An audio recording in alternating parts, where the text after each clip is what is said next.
Snow didn't fall from the sky that evening. It came from every direction, as if the world itself had decided to erase its own edges. Along the highway, a faint neon sign flickered through the storm. Lanterns Rest, home cooking, open 24 hours. Inside, two yellow bulbs fought to keep their glow alive. The generator murmured in the basement, and a white envelope with a bank logo rested on the counter. Alma Bennett was 72. She had spent her life arranging things. Trays in hospital wards, pills by hours, lives back into shape. Now she ran a small roadside diner, the kind that smelled of old coffee and comfort. Her hands still remembered how to move with care. Her eyes still looked for the quiet signs of someone who needed help but didn't know how to ask. She had $38 left in the register. Outside, snow pressed against the windows. Inside, the world held its breath. Around 8 that evening, the silence changed. At first it sounded like a storm truck, then like a pulse, rhythmic, deep, growing louder. Headlights appeared through the white blur, one after another, until the parking lot filled with the sound of engines. 15 motorcycles stopped in a line, heavy with ice and distance.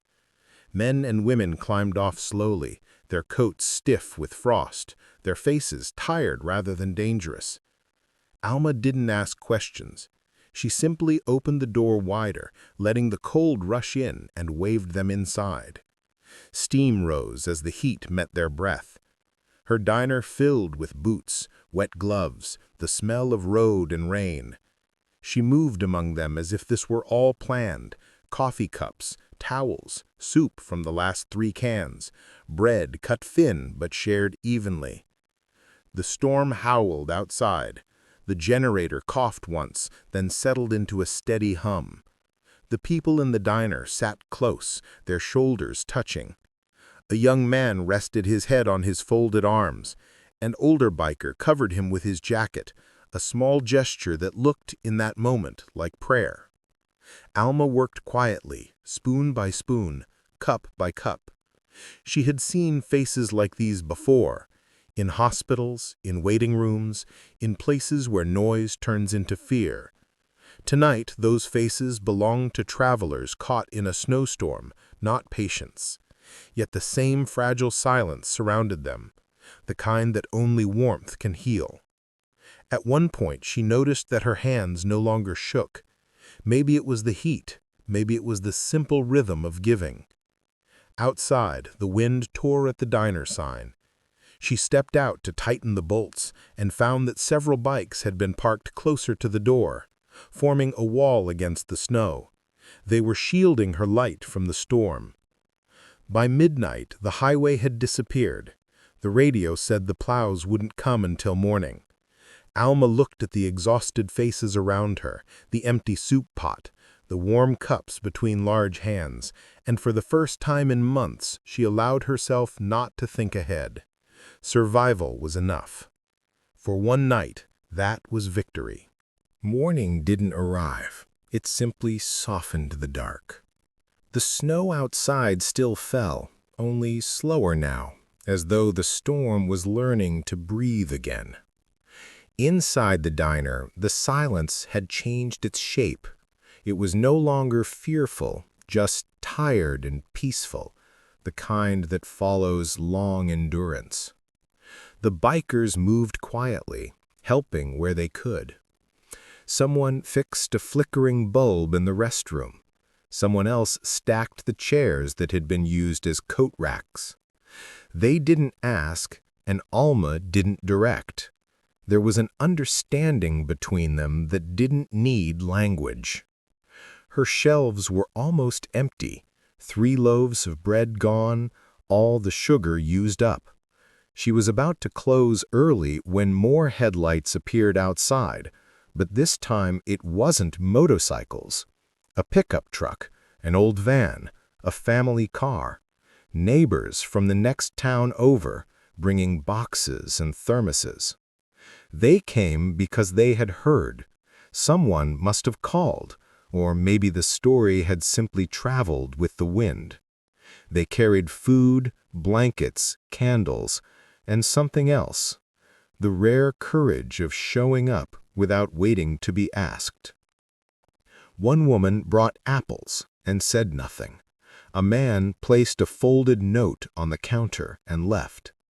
Alma felt that strange warmth of belonging, the kind that comes not from recognition, but from repetition. Years ago, when she worked nights at the hospital, someone once left her a basket of fruit with a card that read, "Thank you for staying." Now that same message had returned, multiplied. By noon, the diner looked like an assembly line of quiet kindness. The bikers helped unload supplies. The townsfolk organized food. The smell of soup and coffee mixed with melting snow. The floor was wet, the tables crowded, and somehow it all worked. Imperfect, but alive. No one gave speeches. No one asked who deserved what. People simply existed together, warmed by purpose. When the snow began to fade, Alma stepped outside. The parking lot had become an improvised camp, motorcycles in one line, cars in another. Steam rose from the engines, laughter echoed softly between breaths. Someone handed her a thermos labeled, "For the road." She didn't say much, only nodded, because words that morning would have made the moment smaller. Before leaving, one of the older riders left an envelope on the counter. Inside were a few bills and a note written in heavy block letters. "For all the nights you kept the light on when the world went dark." Alma didn't count the money. She didn't need to. The note itself weighed enough. Later, as the road reopened and the parking lot cleared, she stood by the door and realized something subtle had shifted. Her diner was no longer just a building. It had become part of the map, a point of return for people who didn't even know they needed one. She turned off the "closed" sign that night, even though the day was long over. Lantern's Rest didn't close anymore. It simply waited. Spring arrived late that year, cautious and thin, like someone knocking before entering. The snow melted in stubborn layers, and the roads returned one crack at a time. Lantern's Rest had survived the winter, not by luck, but by the slow rhythm of human hands that refused to stop helping. Alma's world became smaller but deeper. She still opened the diner before dawn, brewed the same coffee, arranged the same silverware, but there was something new in the air, a quiet pattern that no one could quite explain. People came not just to eat, but to pause. A tired truck driver stayed longer over breakfast. An old woman from town started bringing her knitting just to sit in the warmth. A young man cleaned the snow off the steps before leaving. It wasn't charity. It was recognition, the wordless kind that passes between people who've seen enough of the world to know how fragile comfort is. At the clinic across town, Alma volunteered a few hours a week. They called the small space she helped organize the Room of Slowness. The walls were soft green, the clock ran 2 minutes late on purpose, and there were no forms to fill. People came there to learn how to move gently, how to lift a shoulder without hurting it, how to feed someone with patience instead of hurry, how to care without erasing yourself. Alma didn't teach with words. She demonstrated, gesture by gesture, as if time itself were a muscle that needed rehabilitation. Her own joints ached, but she didn't hide it. Her hands shook slightly when she poured tea, and that trembling taught others more than any lecture, that even unsteady hands can still give warmth. Lantern's Rest began to change too. The tables were rearranged to make space for wheelchairs. Hooks for canes appeared near every booth. The back door, which used to jam in the cold, was replaced with one that closed softly, almost politely. Nobody called it a renovation. They just said, "It feels easier to breathe here now." Small notes started appearing around town. On the library bench, "For those who walk slower today." On a bus stop, "Light stays longer when you share it." On Lantern's Rest's front window, "Here, everyone belongs." No one signed them, but Alma recognized the handwriting. Patient, careful, almost medicinal. The same block letters as the biker's note months earlier. She smiled. Kindness, she thought, is a language that doesn't need a teacher, only someone willing to keep speaking it. Good stories attract echoes, and sometimes noise. A few months after the storm, articles began appearing online. The myth of the motorcycle angels, PR stunt or kindness. People far from the town debated whether it had all been real. But those who had once stepped inside Lantern's Rest didn't need explanations. They had already felt the temperature change there, the kind of warmth that doesn't depend on electricity. Alma never read the articles. She heard about them from a neighbor, nodded once, and went back to slicing lemons. Defending kindness, she believed, was like shouting at the wind. It wastes breath and changes nothing. That Sunday, she found a small cardboard box near the back door. Inside were letters, simple, unpolished, and heavier than paper should be. My father smiled again here. I stopped being afraid to eat alone.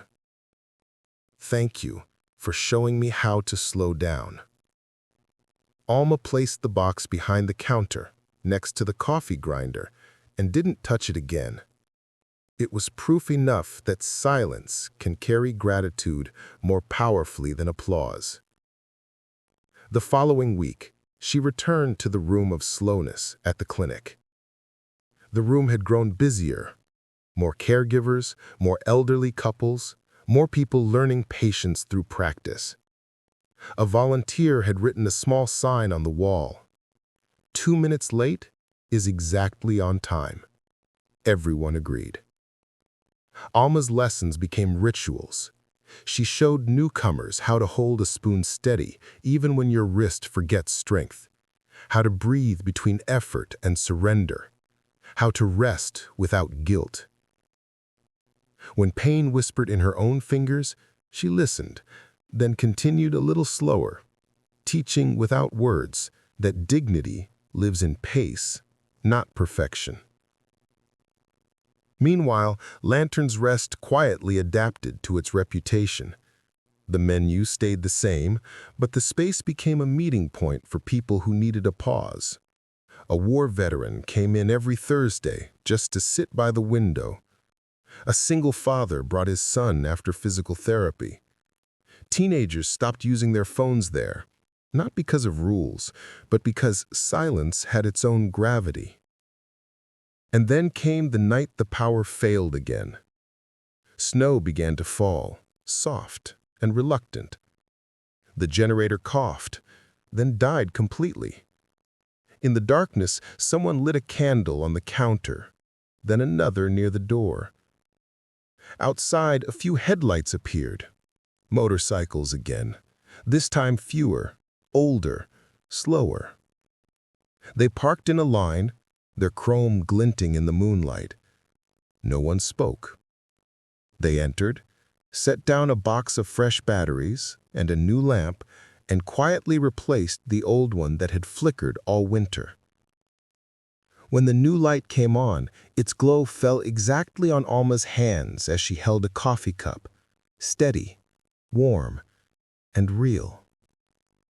That moment was not photographed, but it didn't need to be.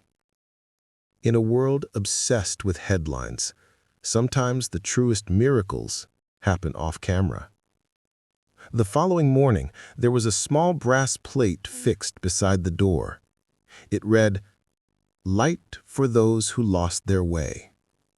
No name, no signature, just that.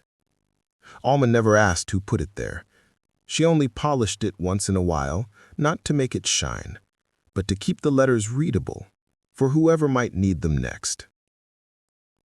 Autumn arrived gently, as if it remembered that the town had earned its rest.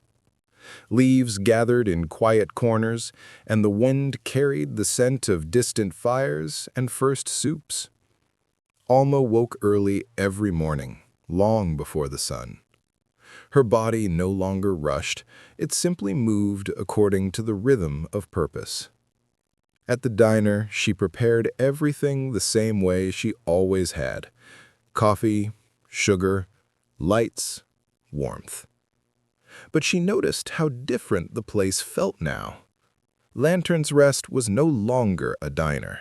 It had become a landmark of stillness, a pause in motion for anyone who needed one. She saw it in small things, the way strangers opened doors for each other, the way people lingered instead of leaving. The world had learned here to take its time.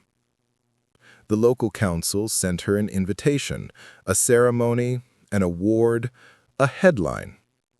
She placed the letter under a stack of napkins and went back to stirring the soup. Recognition was nice, but staying useful mattered more. That evening, she found another envelope, plain, unmarked. Inside was a single photograph, the diner at night glowing beneath its new lamp. On the back, handwritten words said, "Your light reaches farther than you think." She kept that photo in her apron pocket for days, touching it occasionally like a charm, a quiet reminder that what we offer to the world keeps traveling long after we stop watching. Winter returned, slow and silver. This time, the snow no longer frightened the town.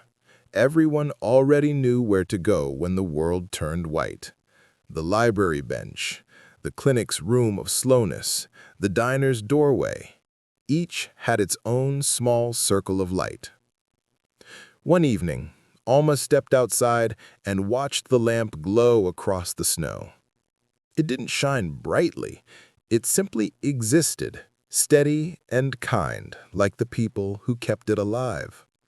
She thought, maybe this is what legacy really is. Not a story told, but a light left on for someone else to find. Inside, her old notebook still rested on the shelf behind the counter. On its final page, she had written, "When you don't know what to do, keep the light on. Someone will see it." The next morning, the notebook was gone. In its place lay a blank one, same cover, same size, waiting for the next hand to write. Later that week, a few motorcycles pulled up to the diner once more. No noise, no crowd, just quiet engines idling in the cold. One of the riders left a small bronze plaque near the door before driving off. It said, "Kindness doesn't retire." Nobody took credit for it. Nobody needed to. That night, from the highway, Lantern's Rest looked like a small, glowing dot against the dark. A passerby might have thought it was just another roadside diner, but anyone who had ever stepped inside knew better. It wasn't just a place.